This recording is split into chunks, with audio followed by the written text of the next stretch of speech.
The Louvre is one of the world's largest and most visited museums. Located in Paris, France, it's renowned for its vast art and antiquities collections, including the Mona Lisa, the Venus de Milo, and thousands of other works spanning from ancient civilizations to the 19th century. Originally a fortress in the late 20th century, it was transformed into a royal palace and then turned into a museum during the French Revolution. Today, it's a cultural icon and a must-visit destination for art lovers worldwide.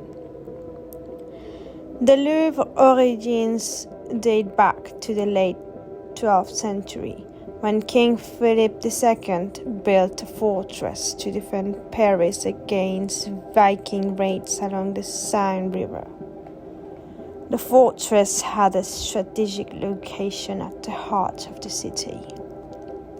In the 14th century, Charles V transformed the fortress into a royal residence, expanding it significantly. Subsequent kings continued to expand and renovate the palace over the centuries. The Louvre began to acquire significant art collections during the Renaissance under Francis I. He was a great patron of the arts and amassed collections that include works by Leonardo da Vinci and Raphael. During the French Revolution in the late 20th century, the Louvre was repurposed as a public museum to display the nation's art collections. It officially opened as the Musée Central des Arts in 1793. Over the years, the Louvre underwent several expansions and renovations to accommodate its growing collection and increasing number of visitors. The iconic glass pyramid entrance, designed by architect I.M.P., was added in 1989.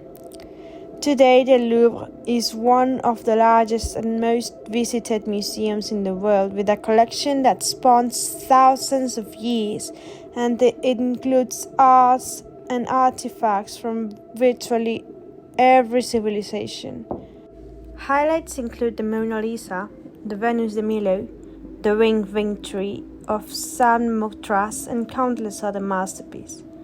Beyond its role as a museum, the Louvre has become a symbol of Paris and French culture, attracting millions of visitors each year. It continues to inspire artists, scholars, and visitors from around the globe.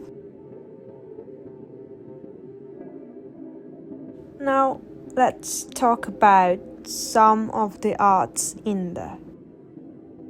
The Mona Lisa is a half-length portrait painting by the famous Italian artist Leonardo da Vinci. It's considered one of the greatest masterpieces of the Italian Renaissance.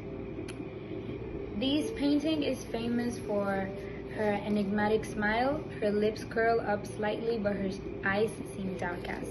The use of sfumato, a technique where Leonardo creates a hazy, almost dreamlike quality by blending colors and shadows very subtly. The Mona Lisa is currently on display at the Louvre Museum in Paris, France, and is one of the most visited, analyzed, and paraded artworks in the whole world.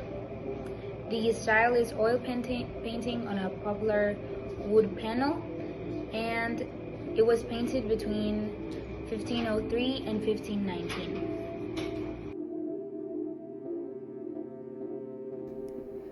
The statue of Venus de Milo is an ancient marble sculpture that describes and represents the Greek goddess of love and beauty known as Aphrodite in Greek mythology.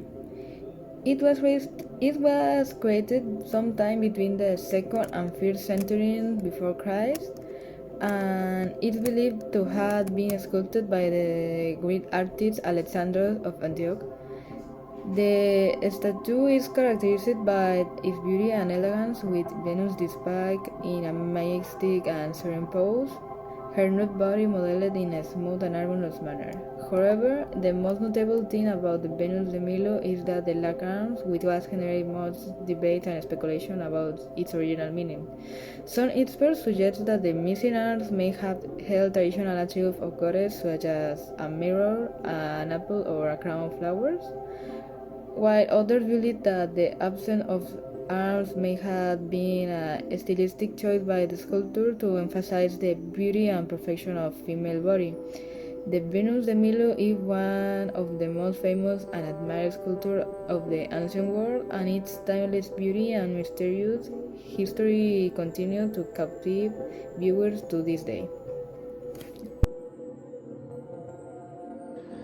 The artwork that I'm going to explain of this exhibition is the called Liberty Leading the People.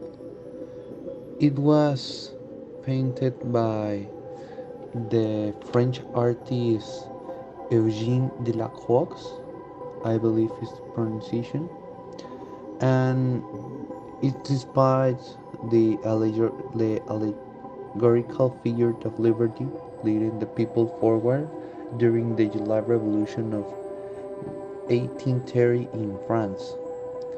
In the painting, liberty is personified as a strong and powerful woman holding the French tricolor flag, symbolizing freedom, equality, and brotherhood. She strides forward with determination, urging the people to rise up and fight for their rights. Behind her, a diverse group of revolutionaries, including workers, soldiers, and students, follows her lead, armed with weapons and waving flags. We can say that the composition is dynamic and dramatic, with swirling clouds of smoke and the bodies of fallen comrades littering the ground, suggesting the chaos and violence of the revolution.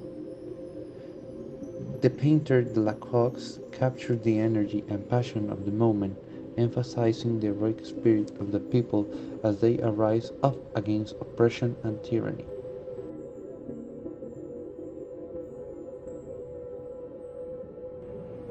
The artwork I chose was Rohan at the Louvre by Hirohiko Araki.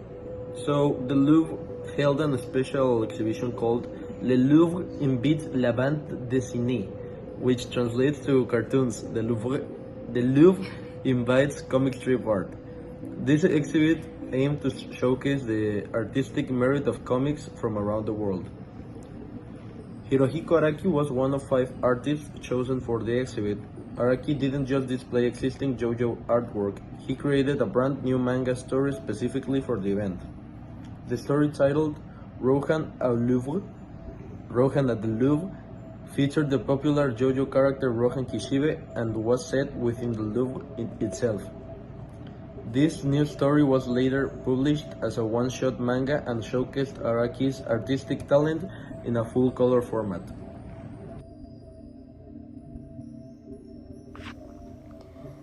The painting of the coronation of Napoleon is a monumental painting created by Jacques-Louis David, one of the leading artists of the neoclassical movement between 1805 and 1806. The painting depicts the coronation of Napoleon Bonaparte as Emperor of the French on December 2, 1804. At Notre-Dame Cathedral in Paris. Napoleon crowned himself, breaking with tradition, and then crowned his wife, Josephine. The painting is grand in scale, measuring approximately 6.21 meters by 9.79 meters. It features a complex composition with numerous figures, including Napoleon, Josephine, various members of the clergy, aristocracy, and military, as well as allegorical figures representing the virtues of the empire. David infused the painting with symbolism to convey the power and legitimacy of Napoleon's reign. The central figures of Napoleon and Josephine are bathed in light, symbolizing the divine right to rule. Various symbols of power, such as the imperial regalia and the crown of Charlemagne, are prominently featured. The painting exemplifies the neoclassical style, characterized by its emphasis on clarity, order, and idealized forms. David meticulously researched historical details to ensure accuracy in costume, architecture, and symbolism. The painting was commissioned by Napoleon himself to commemorate his coronation. It intended to serve as propaganda piece, glorifying his rank and legitimizing his rule as emperor. The coronation of Napoleon was met with mixed reactions upon its complexion.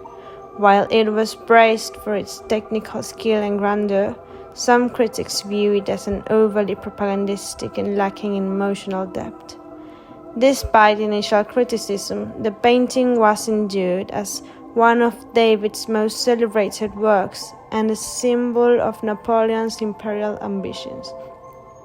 It remains on display at the Louvre Museum in Paris, where it continues to captivate audiences with its monumental scale and historical significance. Thank you for joining us on this virtual tour on the Louvre Museum. We hope you've been inspired to embark on your own unforgettable journey to this cultural masterpiece.